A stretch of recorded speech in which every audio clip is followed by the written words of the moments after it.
ಮುಖ್ಯಮಂತ್ರಿ ಸಿದ್ದರಾಮಯ್ಯ ಎಡಬಿಡಂಗಿತನ ಬಿಟ್ಟು ಅಯೋಧ್ಯೆಗೆ ಹೋಗುವ ಬಗ್ಗೆ ಸ್ಪಷ್ಟ ನಿಲುವಿಗೆ ಬರಬೇಕು ಎಂದು ಬಿಜೆಪಿ ಜಿಲ್ಲಾಧ್ಯಕ್ಷ ಕಲ್ಮರಡಪ್ಪ ತಿಳಿಸಿದರು. ಸಿಎಂ ಸಿದ್ದರಾಮಯ್ಯ ಅವರು ಶ್ರೀರಾಮನ ಬಗ್ಗೆ ದ್ವಂದ್ವಗಳನ್ನ ವ್ಯಕ್ತಪಡಿಸುತ್ತಿದ್ದು, ಅವರು ಮೊದಲು ಎಡಬಿಡಂಗಿತನವನ್ನ ಬಿಡಬೇಕು ಎಂದು ಬಿಜೆಪಿ ಜಿಲ್ಲಾಧ್ಯಕ್ಷ ಕಲ್ಮರಡಪ್ಪ ಕುಟುಕಿದರು. ನಗರದ ಪ್ರೆಸ್ ಕ್ಲಬ್ನಲ್ಲಿ ಪತ್ರಿಕಾಗೋಷ್ಠಿ ನಡೆಸಿ ಮಾತನಾಡಿದ ಅವರು, ಹಲವಾರು ಸಂದರ್ಭಗಳಲ್ಲಿ ಕಾಂಗ್ರೆಸ್ ಪ್ರಜಾಪ್ರಭುತ್ವ ವ್ಯವಸ್ಥೆಯನ್ನ ವಿರೋಧ ಮಾಡಿರುವುದನ್ನು ನಾವು ನೋಡಿದ್ದೇವೆ.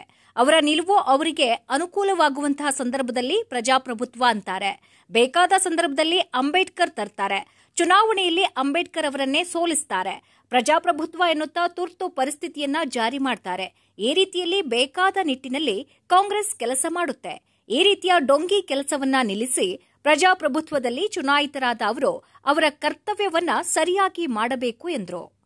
ರಾಮಮಂದಿರ ವಿಚಾರವಾಗಿ ಮಾತನಾಡಿದ ಅವರು, ಮುಖ್ಯಮಂತ್ರಿ ಸಿದ್ದರಾಮಯ್ಯ ಅವರು ರಾಮನ ಬಗ್ಗೆ ದ್ವಂದ್ವಗಳನ್ನ ವ್ಯಕ್ತಪಡಿಸಿದ್ದು, ಒಮ್ಮೆ ಹೋಗುತ್ತೇನೆ ಅನ್ನುತ್ತಾರೆ, ಇನ್ನೊಂದು ಸಾರಿ ಇದು ಬಿಜೆಪಿಯ ರಾಮ ಎನ್ನುತ್ತಾರೆ.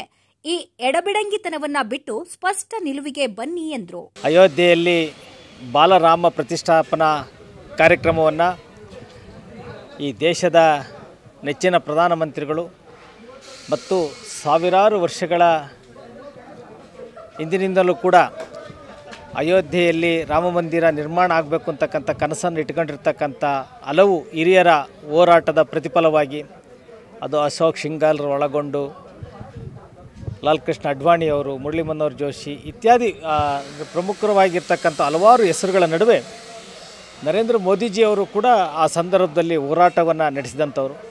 ಅವರೇ ಇವತ್ತು ಅದರಲ್ಲೇ ಪ್ರಾಣ ಪ್ರತಿಷ್ಠಾಪನಾ ಕಾರ್ಯಕ್ರಮದಲ್ಲಿ ನೆರವೇರಿಸೋದ್ರ ಮುಖಾಂತರ ಇಡೀ ದೇಶದ ಜನರ ಭಾವನೆಗಳನ್ನು, ಯುವಕರ ಭಾವನೆಗಳನ್ನು ಅರ್ಥ ಮಾಡಿಕೊಂಡು ಇವತ್ತು ಎಲ್ಲರೂ ಕೂಡ ಒಂದು ಸಮಾಧಾನ ಚಿತ್ತದಿಂದ ಇಡೀ ದೇಶದಾದ್ಯಂತ ಹಬ್ಬದ ವಾತಾವರಣವನ್ನು ಮಾಡಿದ್ದಾರೆ. ಅದಕ್ಕೆ ಇಂಥ ಒಂದು ದೇಶದ ಜನರಿಗೆ ಅವಕಾಶ ಮಾಡಿಕೊಟ್ಟಿರ್ತಕ್ಕಂಥ ನರೇಂದ್ರ ಮೋದಿಜಿಯವರಿಗೆ ಹೃದಯಪೂರ್ವಕವಾಗಿರ್ತಕ್ಕಂಥ ಅಭಿನಂದನೆಗಳಿಂದ ಭಾರತೀಯ ಜನತಾ ಪಾರ್ಟಿಯ ವತಿಯಿಂದ ಸಲ್ಲಿಸ್ತಾ, ಹಲವಾರು ಸಂದರ್ಭಗಳಲ್ಲಿ ಕಾಂಗ್ರೆಸ್ಸು ಪ್ರಜಾಪ್ರಭುತ್ವ ವ್ಯವಸ್ಥೆಯನ್ನು ವಿರೋಧ ಮಾಡ್ತಾ ಇರ್ತಕ್ಕಂಥದ್ದನ್ನ ನಾವು ನೋಡ್ತೀವಿ. ಕಾಂಗ್ರೆಸ್ನ ನಿಲುವು ಯಾವ ರೀತಿಯಾಗಿರುತ್ತೆ ಅಂತಂದರೆ, ಅವ್ರಿಗೆ ಅನುಕೂಲ ಆದಂಥ ಸಂದರ್ಭದಲ್ಲಿ ಪ್ರಜಾಪ್ರಭುತ್ವ ಅಂತ ಹೇಳುತ್ತೆ, ಅವ್ರಿಗೆ ಬೇಕಾದಂಥ ಸಂದರ್ಭದಲ್ಲಿ ಅಂಬೇಡ್ಕರ್ ಅವರ ವಿಚಾರವನ್ನು ತರುತ್ತೆ, ಮತ್ತೋಗಿ ಅಂಬೇಡ್ಕರನ್ನು ಚುನಾವಣೆಯಲ್ಲಿ ಸೋಲಿಸುತ್ತೆ, ಪ್ರಜಾಪ್ರಭುತ್ವ ವ್ಯವಸ್ಥೆ ಅಂತ ಹೇಳುತ್ತೆ, ತುರ್ತು ಪರಿಸ್ಥಿತಿಯನ್ನು ಹೇರುತ್ತೆ. ನರೇಂದ್ರ ಮೋದಿಜಿಯವರು ಪ್ರಧಾನಮಂತ್ರಿಗಳು ಸಂವಿಧಾನಬದ್ಧವಾಗಿರ್ತಕ್ಕಂಥ ಅವರನ್ನು ಪಂಜಾಬ್ನಲ್ಲಿ ತಡೆಯುತ್ತೆ. ಈ ರೀತಿ ಅವ್ರಿಗೆ ಬೇಕಾಗಿರ್ತಕ್ಕಂಥ ನಿಟ್ಟಿನಲ್ಲಿ ಕಾಂಗ್ರೆಸ್ ಯಾವತ್ತೂ ಕೆಲಸವನ್ನು ಮಾಡುತ್ತೆ. ಈ ರೀತಿಯಾಗಿರ್ತಕ್ಕಂಥ ಡೋಂಗಿ ಕೆಲಸವನ್ನು ನಿಲ್ಲಿಸಿ ಪ್ರಜಾಪ್ರಭುತ್ವದಲ್ಲಿ ತಾವು ಕೂಡ ಏನು ಚುನಾಯಿತರಾಗಿದ್ದೀರಿ ಕರ್ನಾಟಕದಲ್ಲಿ, ತಮ್ಮ ಕರ್ತವ್ಯಗಳಿದ್ದಾವೆ.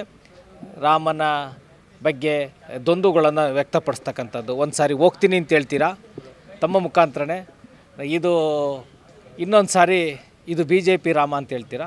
ನಿಮ್ಮ ಈ ಎಡಬಿಡಂಗಿತನವನ್ನು ಸಿದ್ದರಾಮಯ್ಯನವರ ಆದಿಯಾಗಿ ಕಾಂಗ್ರೆಸ್ನ ಎಲ್ಲ ನಾಯಕರುಗಳು ಕೂಡ ಬಿಡಬೇಕು. ನೀವು ಸ್ಪಷ್ಟವಾಗಿರ್ತಕ್ಕಂಥ ನಿಲುವುಗಳಿಗೆ ಬನ್ನಿ. ನೀವು ಬಂದರೂ ಈ ದೇಶದಲ್ಲಿ ಅಯೋಧ್ಯೆಯಲ್ಲಿ ರಾಮನ ಪ್ರಾಣ ಪ್ರತಿಷ್ಠಾಪನೆ ನಡೆಯುತ್ತೆ, ನೀವು ಬರದೇ ಇದ್ರೂ ನಡೆಯುತ್ತೆ. ಆದರೆ ನಿಮ್ಮ ಈ ಎಡಬಿಡಂಗಿತನವನ್ನು ಬಿಡ್ರಿ ಅಂತಕ್ಕಂಥದ್ದನ್ನ ವಿನಂತಿಯನ್ನು ಮಾಡ್ತಾ, ನಾನು ಕಳೆದ 4 ವರ್ಷಗಳಿಂದ ಅಧ್ಯಕ್ಷನಾಗಿ ಕೆಲಸವನ್ನು ಮಾಡಿದ್ದೇನೆ. ಈ ಸಂದರ್ಭದಲ್ಲಿ ನನಗೆ ಭಾರತೀಯ ಜನತಾ ಪಾರ್ಟಿ ನೂತನವಾಗಿ ರಾಜ್ಯ ರೈತ ಮೋರ್ಚಾದ ಪ್ರಧಾನ ಕಾರ್ಯದರ್ಶಿಯನ್ನಾಗಿ ರಾಜ್ಯದ ಅಧ್ಯಕ್ಷ ಆಗಿರ್ತಕ್ಕಂಥ BY ವಿಜಯೇಂದ್ರಣ್ಣವರು ನೇಮಕ ಮಾಡಿದ್ದಾರೆ. ಅವರ ಗುರಿ ಮತ್ತು ಪಕ್ಷದ ನಿರೀಕ್ಷೆಯಂತೆ ಕೆಲಸವನ್ನು ಮಾಡ್ತೀನಿ ಅಂತಕ್ಕಂಥದ್ದು ಈ ಸಂದರ್ಭದಲ್ಲಿ ಹೇಳ್ತಾ, ನೂತನವಾಗಿ ಜಿಲ್ಲಾ ಅಧ್ಯಕ್ಷರಾಗಿ ಆಯ್ಕೆಯಾಗಿರ್ತಕ್ಕಂಥ MR ದೇವರಾಜ್ ಶೆಟ್ಟರ ಪದಗ್ರಹಣ ಮತ್ತು ರಾಜ್ಯಾಧ್ಯಕ್ಷರ ಪ್ರವಾಸ ಇದೇ ದಿನಾಂಕ 31ನೇ ತಾರೀಕು ಬೆಳಿಗ್ಗೆ 11 ಗಂಟೆಗೆ ನಡೆಯಲಿದೆ. ಭಾರತೀಯ ಜನತಾ ಪಾರ್ಟಿಯ ಎಲ್ಲ ಕಾರ್ಯಕರ್ತರು ಕೂಡ, ಬೂತ್ ಮಟ್ಟದ ಎಲ್ಲ ಕಾರ್ಯಕರ್ತರು ಕೂಡ ಈ ಸಭೆಯಲ್ಲಿ ಪಾಲ್ಗೊಳ್ಳಲಿದ್ದಾರೆ. ಎಲ್ಲರೂ ಕೂಡ ಬರಬೇಕು ಅಂತಕ್ಕಂಥ